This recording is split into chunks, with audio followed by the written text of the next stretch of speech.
तो चलिए अब बात करते हैं अनंत सिंह ने अपनी भाई की मृत्यु का बदला कैसे लिया। बात है 1980 के दशक की, जब गांव लोगों के द्वारा ही अनंत सिंह की भाई की हत्या कर दी जाती है। जब यह बात अनंत सिंह को पता चलती है तो उन्होंने बदला लेने के लिए पहले ये पता किया कि ये कांड किसने किया है। जब उन्हें उन्हें ये पता चला कि उन्हीं के गांव के एक व्यक्ति मुन्नी लाल गिरोह के द्वारा कर दी जाती है उनकी भाई की हत्या, जिनका नाम बिरंची था, तो अनंत सिंह ने कई वर्षों तक अपने भाई की बदला लेने के लिए प्रयास किया। इस प्रयास में अनंत सिंह ने मुन्नी लाल गिरोह के परिवार के कितने सदस्यों को मार डाला और इस दौरान पूरे गांव वासी कई वर्षों तक इसी में उलझे रहे। मोकामा एक बाढ़ से उलझने वाला एरिया है जहाँ पे प्रत्येक वर्ष बाढ़ आते रहता है। यह पटना के नज़दीक है और वहाँ से पटना नदी जो पटना में बहती है वहीं से मोकामा में बाढ़ आ जाता है।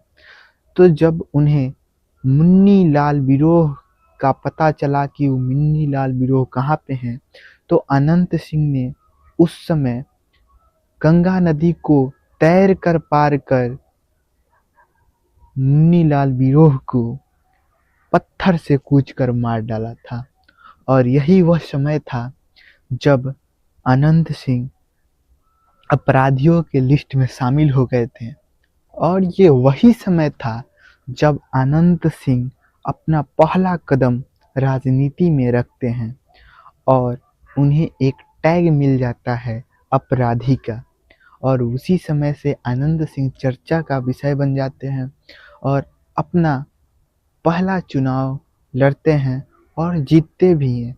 हालांकि उन्होंने बहुत समय के बाद, बहुत वर्षों के बाद चुनाव लड़ा, लेकिन इसी अपराधी चर्चे और मोकामा में जो कई वर्गों में बंटवारा होने के कारण राजपूत और अन्य कास्टों में वहाँ पे बंटवारा हो चुका था इसी कांड के बाद, जिसके कारण अनंत सिंह को जाति पे बहुत ज़्यादा वोट मिला।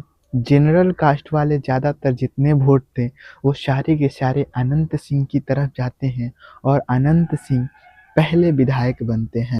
अनंत सिंह पहली बार विधायक मोकामा विधानसभा से 2005 में उन्होंने चुनाव लड़ा था और जेडीयू के साइन से उन्होंने पहली बार चुनाव लड़ा और उन्होंने पहली बार ही चुनाव में उन्होंने 1769 वोट से उन्होंने जीत हासिल की और मोकामा के विधायक बने। चलिए अब हम बात करते हैं अगले भाग की जो हमने लिस्ट में शामिल कर रखा है।